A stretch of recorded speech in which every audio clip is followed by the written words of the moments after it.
Hi, and welcome back to English Today. This is DVD 16 and the fourth DVD of your upper intermediate level. And in this DVD, we'll begin with another 2 episodes of our story, That's Life, followed by our special TV programs where our music expert will be talking about the world's most expensive violin. And then our weather expert will be looking at the possibility of a new ice age in England. Then in the grammar section, we'll learn how to use the third conditional form in English, which is not easy. And then we'll be looking at how to make sentences using the verb wish to express a regret. So enjoy yourselves.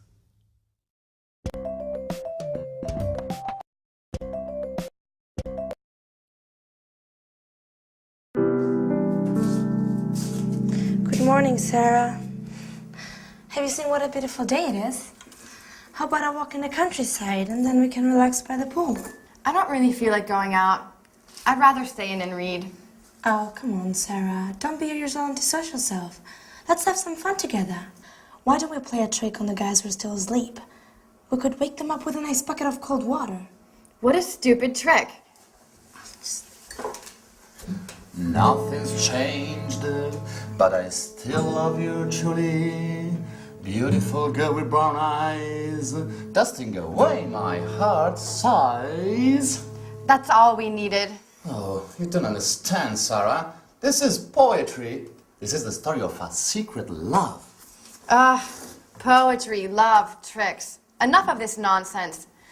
If I'd known you were all going to be so amusing, I never would have organized this reunion.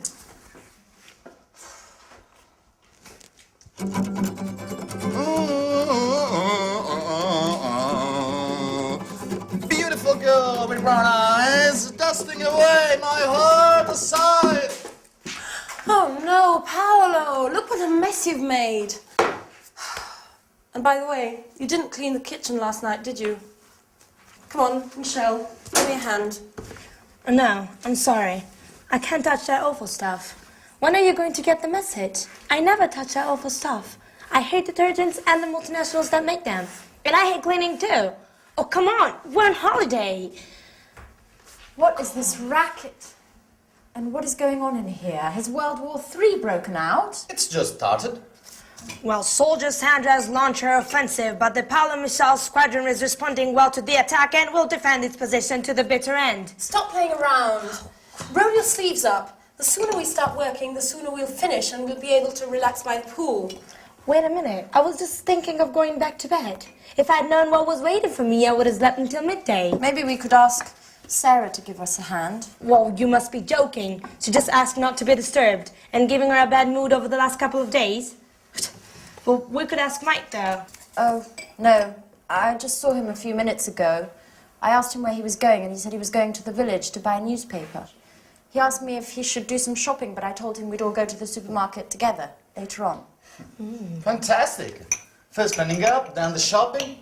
Just the sort of holiday that I'm dreaming of. Well, it's only the 4 of us here. Let's share the jobs out. Just a minute, just a minute. I've got an idea.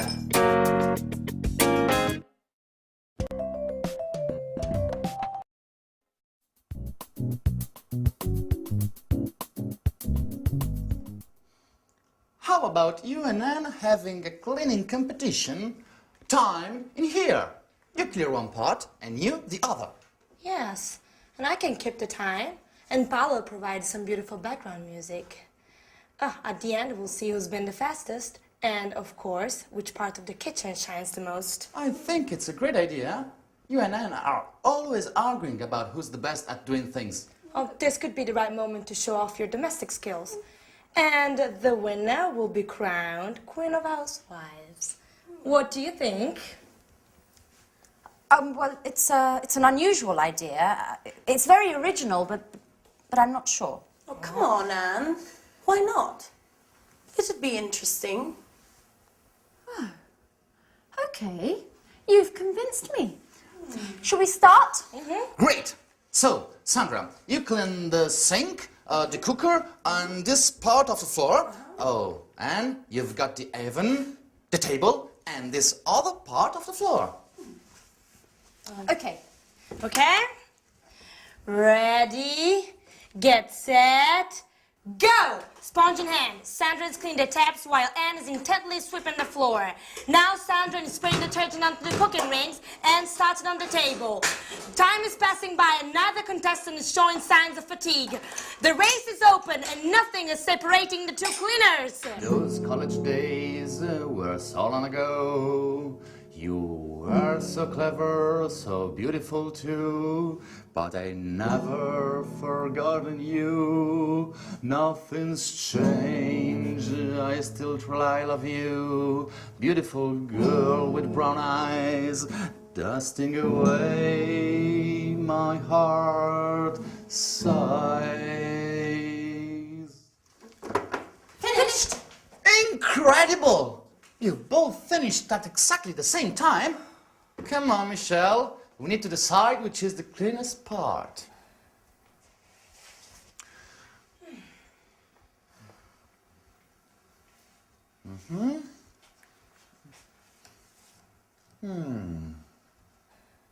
So, Who's won? Well, after considerable discussion, the jury declares that the winner is... come on, don't keep us in the dark. Who's won? Oh, you've both won. It's a dead heat. You've finished together and both parts of the kitchen are perfectly clean. Okay, well maybe it's better this way, Sandra. At least there'll be no arguing about who's better at cleaning. Yeah, you're right. Let's forget our rivalries, at least for today. Come on, let's shake on it. Okay. We're both champion cleaners.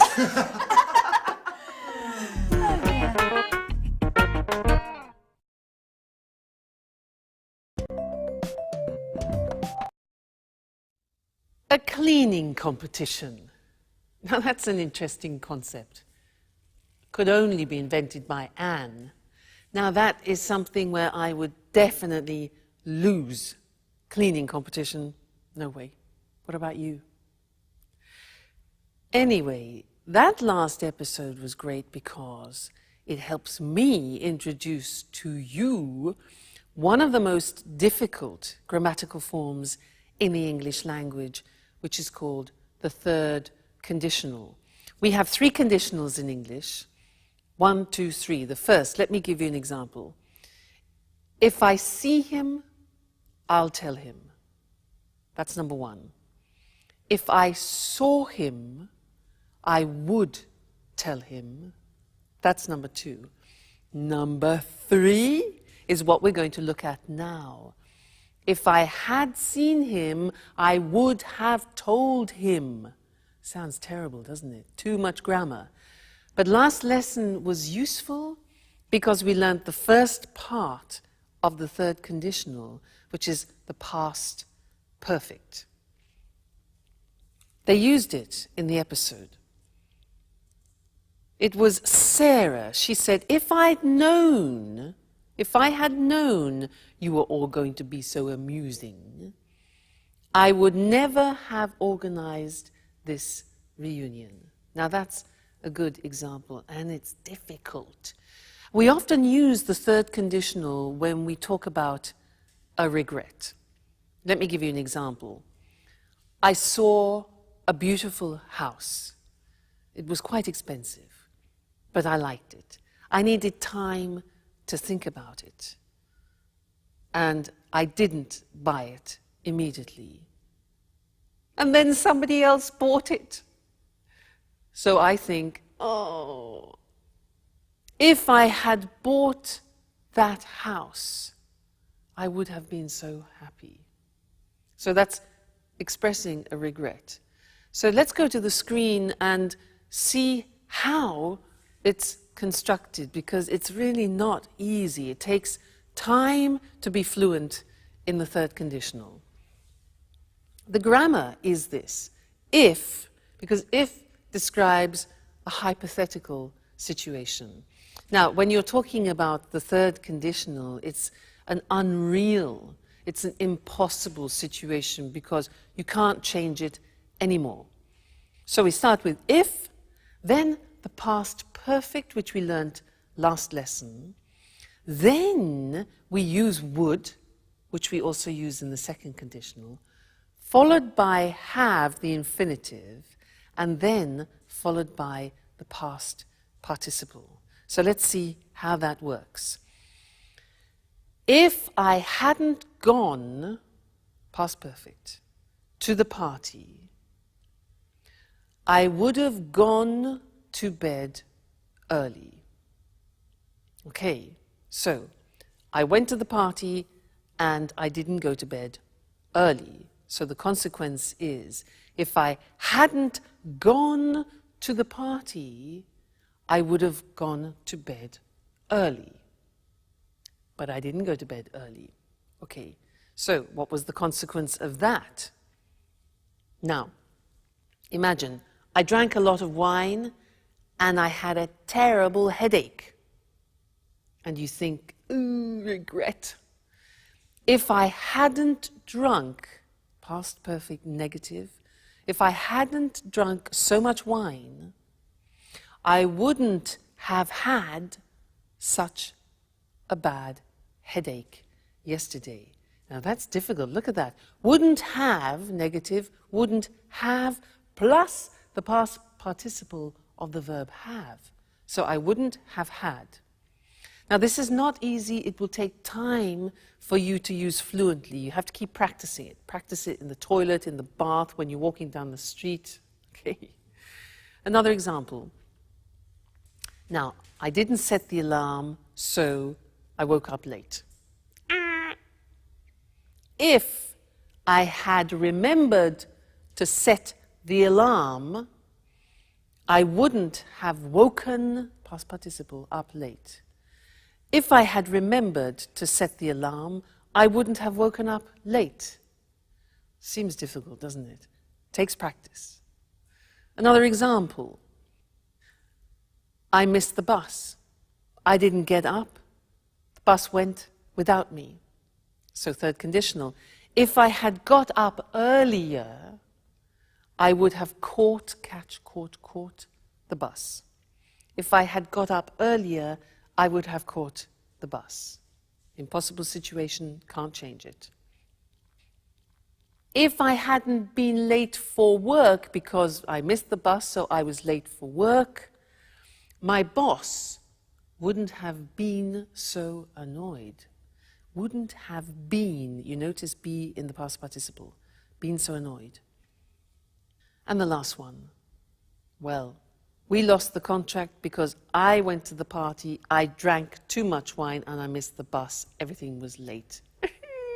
So if I hadn't gone to the party, we wouldn't have lost the contract. If I hadn't gone to that party, we wouldn't have lost the contract. Okay? Terrible consequences of my irresponsible behavior. So that's the third conditional. Please don't worry, it is difficult, probably one of the most difficult things in the language, and it takes time to get fluent in it. But just keep practicing. Just take a phrase and say it to yourself often.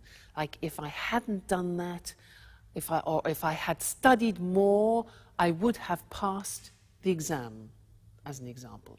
If I had studied more, I would have passed the exam. All right? So, happy practicing. Bye.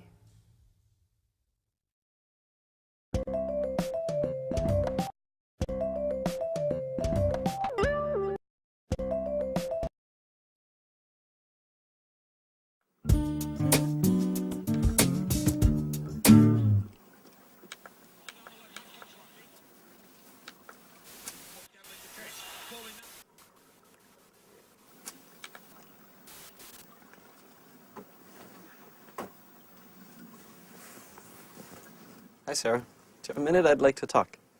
Sure. Well, I'd like to apologize for the other evening. I swear I didn't do it on purpose. I didn't know anything about what had happened at the bar. Okay.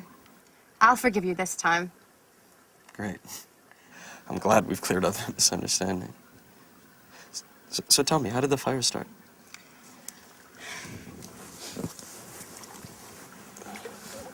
I don't really know. The lighting system had been checked 2 days earlier by the electrician, and the sprinkler system was working fine too. It had just been installed, but it didn't work.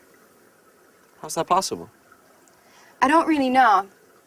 Someone must have thrown a cigarette on the curtains, which caught fire straight away. The whole pub burned down in a few hours. The fire brigade couldn't save the place. It all went up in flames. I wish I'd been more careful. I wished I'd checked everything more carefully. But it's not your fault, Sarah. How could you have prevented the fire? Come on, you've got to pull yourself out of this. You can't spend your whole life thinking about your problems. You used to be such a fun person. Life changes us, Mike. We've all changed since our university days. Sure. But I'd like to help you find your old enthusiasm again.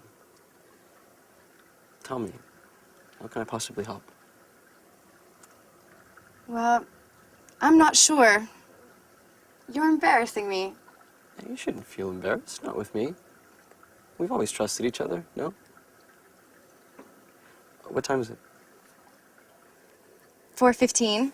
Oh, no, the match, it's already started. You know, Mike, we were talking just then. Yeah, I know. We'll continue our conversation later.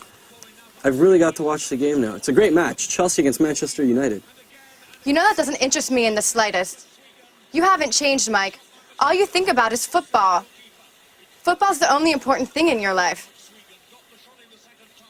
You're exaggerating now, Sarah. And you don't understand anything. All you care about is football. Maybe if I wore a Manchester United shirt, you'd pay me more attention. What did you say?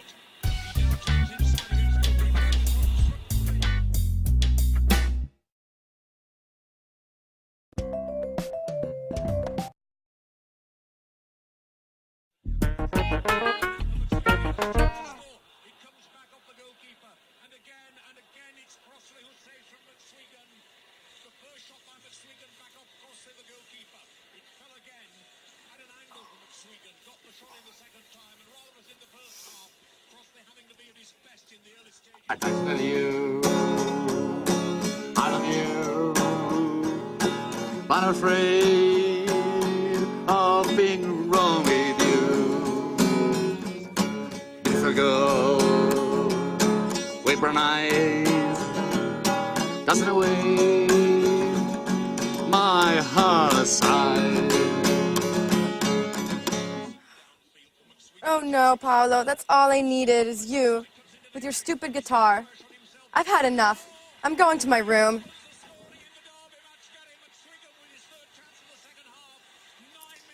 What's wrong with her? I don't think my song's that bad. What do you think, Mike?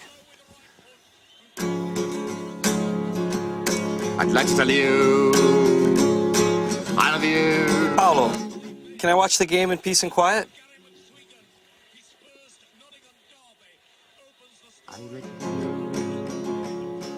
I love you. That's enough. I'm gonna go watch this somewhere else. I can't believe it. They're all mad here. I'd like to tell you, I love you, but I'm afraid of being wrong. Beautiful girl, with brown eyes, dancing away my heart side.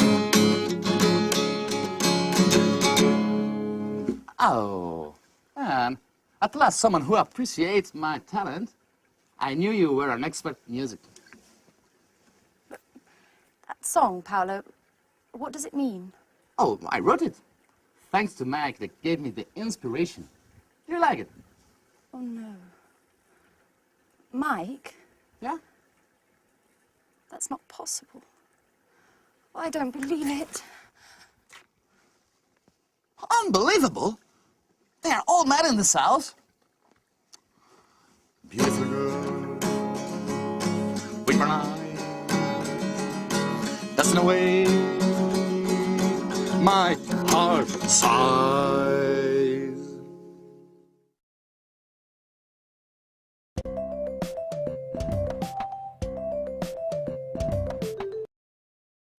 Hello again and welcome back for some more English language.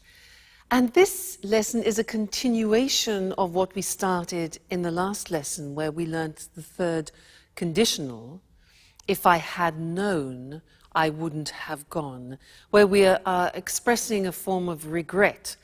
And in fact, in this lesson I want to show you another form of regret which is very common in English. And in the last episode, you had a very good example of poor Sarah. Bye.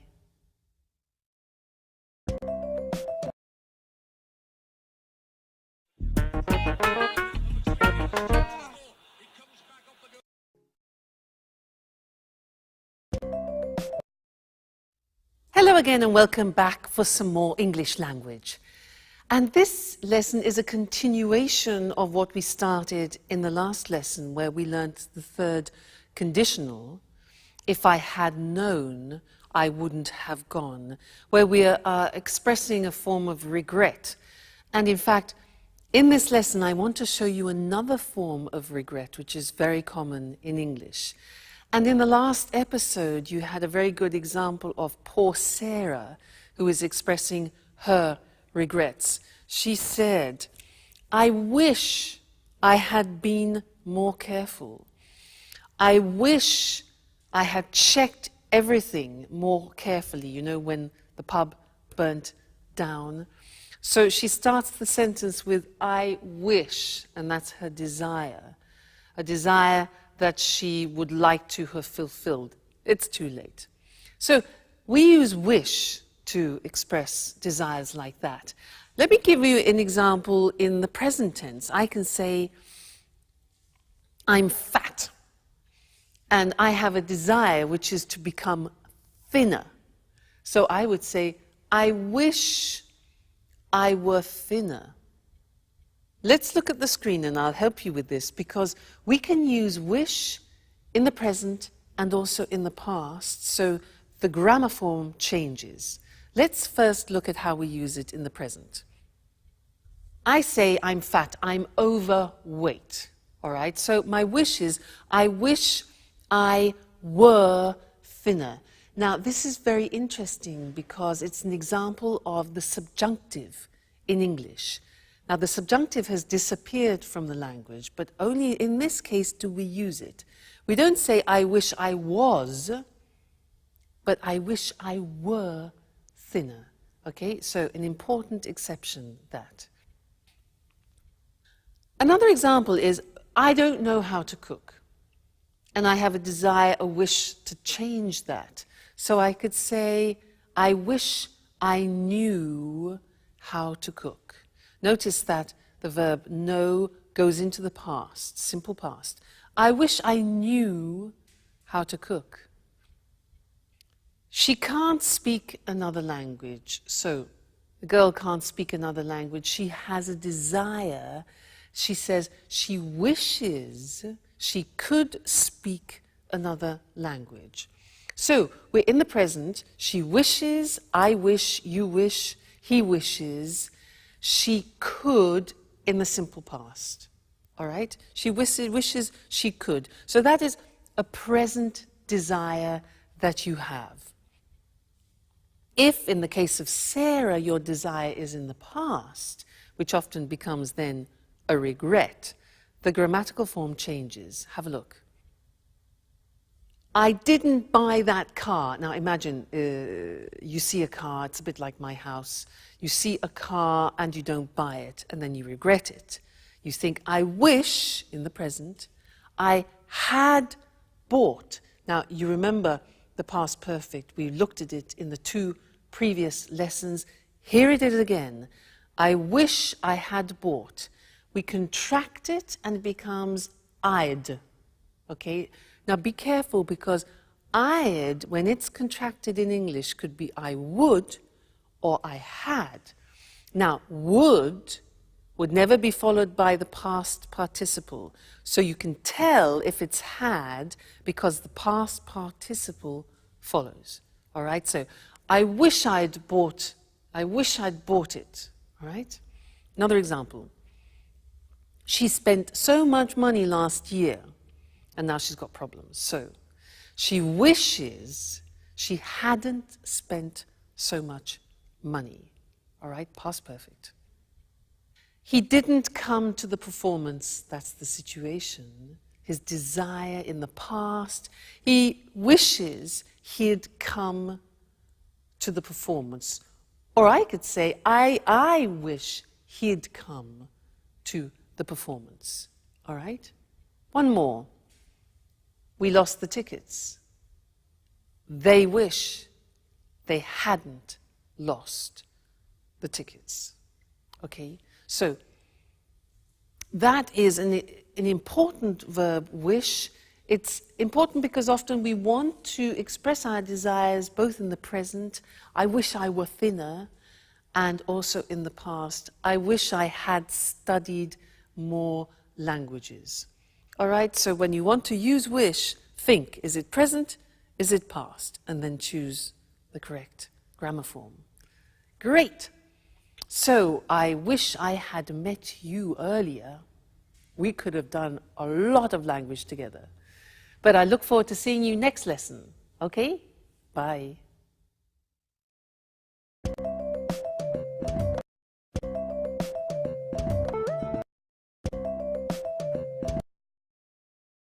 Good morning and welcome to this week's edition of Music World. And welcome to Tony Moore, our music expert. Hello, Lucy. And good morning to all our music fans. Well, Tony, on May 16th, 2006, a Stradivari violin was sold at auction in New York for $3.5 million. The Christian hammer violin, as it's called, had become the world's most expensive musical instrument. So why is this violin so special? Well, this violin was made in 1707 by Antonio Stradivari in the family workshop in Cremona, near Milan in northern Italy. The years 1700 to 1720 are called Stradivari's golden period because of the exceptional sound quality of the instruments he made during this time. So why is the sound quality so good? Oh, good question, Lucy. During this period, Stradivari came up with some tiny improvements to the shape of the violin. Experts think that these changes to the shape of the violin, particularly to the shape of the belly and the back plate, may, in part, be responsible for their incredible sound quality. So it's the shape of the violins that makes them so sought after by the world's best musicians. Yes, but not only the shape. You know, the wood Stradivari used to make his violins may have been stored underwater in the Venice lagoon before he bought it. It's thought that this may have damaged the wood slightly and may in part be responsible for the special sound. So the shape and wood that was stored in the lagoon in Venice is why Stradivari violins are so special. Well, actually, there are one or two other possible explanations. Tell us more.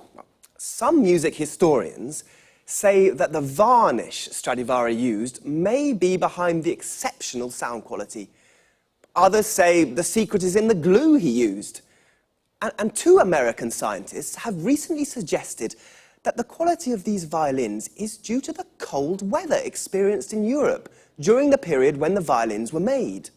Cold weather and wonderful violins. I don't see the connection, Tony. Well, you see, Lucy, the colder weather resulted in trees growing more slowly. The wood from these trees was denser than normal and makes a better sound when it's used for making violins. Interesting. I can see now that everything's perfect about these violins. By the way, who bought the Christian hammer violin? We don't know, actually. Well, the buyer remained anonymous. He or she is probably a private collector. And what do you think the new owner will do with this wonderful instrument? Well, music lovers are hoping that the owner will allow the world's best violinists to play the instrument at concerts around the world. this has already happened in the past, with this violin too. Its previous owner allowed Yehudi Menuhin to play the Christian hammer 15 times. So we'll be able to listen to its glorious sound again. Well, Tony, thanks for a fascinating programme. Goodbye. Goodbye.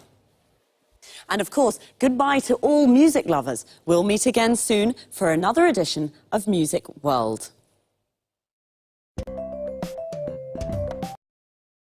Wow, I never thought a violin could be so expensive. Of course, we're talking about a very special violin. The violin is what we call a string instrument. A violinist is a musician who plays the violin, and he or she uses a bow. A bow is a long wooden rod with horsehairs used for playing string instruments. The violin we spoke about today was sold at an auction for a lot of money. An auction is a public sale, a place where people bid against each other to buy something. To bid means to offer a price. You can buy almost anything at an auction: houses, furniture, paintings, instruments. The buyer of this Stradivari violin remained anonymous. To remain anonymous means to keep your identity secret. The owner of the Stradivari is probably a private collector. A private collector is a person who collects things for their own enjoyment. The Stradivari was made in a workshop. A workshop is a place where craftsmen make things. A craftsman is like an artisan. Well, as we heard, it's a violin with incredible sound quality. The quality of the sound is excellent. One reason could be its shape. The shape of something is its physical form. The belly of the violin is the part under the strings. We also have bellies. Your belly is this part of our body, and the back plate of the violin is the part at the back. Again, we also have backs. Your back is this part of your body. So, it's one of the most sought-after instruments in the world. If something is sought after, it means many people would like to have it. Well, I'd like to have the $3.5 million. That's all we have time for this week. Take care, and I'll see you again soon.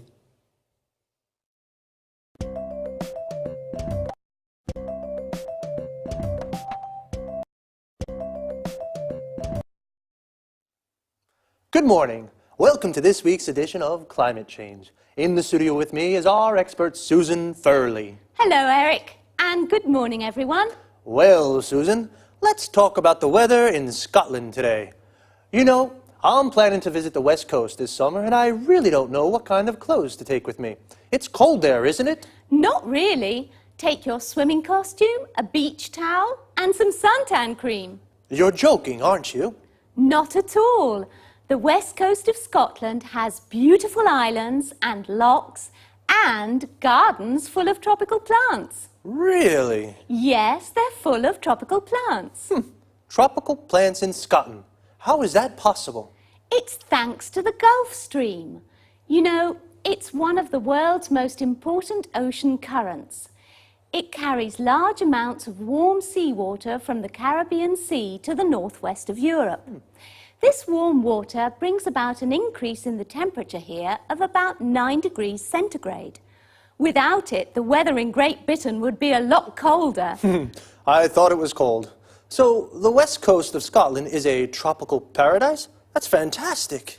Well, let's not exaggerate. There are tropical plants, but it's not exactly like the Caribbean, though the winters are very mild here. At least, they are for the moment. Since 1950, scientists have noticed that the flows of cold water in the North Atlantic that are associated with the Gulf Stream have decreased by 20%. We're not talking about the Gulf Stream here, but this change could slow down the Gulf Stream itself. And what's behind this change in the North Atlantic? Well, the water in the world's oceans and seas is constantly moving. The speed and direction of these movements of water are controlled by different factors, such as the shape of the ocean floor, the salinity of the water, and the Earth's rotation. Well, scientists have noticed that the ice sheets of the North Pole and Greenland are melting due to the greenhouse effect. This is reducing the salinity of the water in the North Atlantic and is reducing the flows of cold water that help the Gulf Stream bring warm water to Western Europe. So, are you saying that the seawater and the temperature in Great Britain could become colder? Yes, this has already happened in the past. Scientists have discovered that the Gulf Stream slowed down or maybe even stopped completely about 11,000 years ago. This brought about a fall in the temperatures in Northern Europe of 5 degrees. And could the same thing happen again now? Yes, scientists fear that a knock-on effect of the salinity reduction may be the slowing down of the Gulf Stream again. And what would the effects of this be? The worst predictions suggest there could be a new ice age in Great Britain. Wow, that sounds frightening. Well, perhaps Great Britain will become a new center for the winter sports.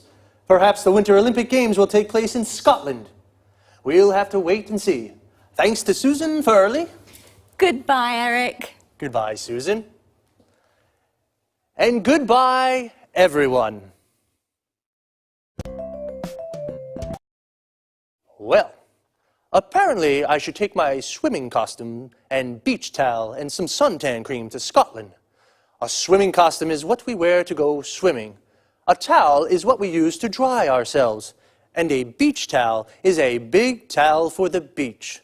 Suntan cream, sometimes called suntan lotion, is the cream we use to protect ourselves from the sun. I thought Scotland was a cold country, but actually the winters are even very mild. Mild means not very cold. Susan explained that this is thanks to the Gulf Stream, which is an important ocean current. An ocean current is a movement of seawater. Seawater is a compound noun that means the water of the sea. The Gulf Stream brings warm seawater from the Caribbean, and this brings about an increase in temperature. To bring about is a phrasal verb. It means to make something happen. But the flows of cold water have decreased. When water moves, we say it flows. So a flow of cold water is the movement of cold water. The Gulf Stream could slow down. To slow down means to become slower. What is behind these changes? This means, what is the reason for these changes? Well, the ice sheets in the North Pole are melting. An ice sheet is a layer of ice, also a compound noun. When ice melts, it becomes water. This is a reducing the salinity of the water. The salinity is the amount of salt it contains. It is also reducing the flows of cold water that helps the Gulf Stream bring warm water to Europe. This could bring about a fall in temperature. A fall is a decrease. We call this is a knock-on effect. A knock-on effect is an effect of something happening. We've run out of time again, so I'll say goodbye and see you soon.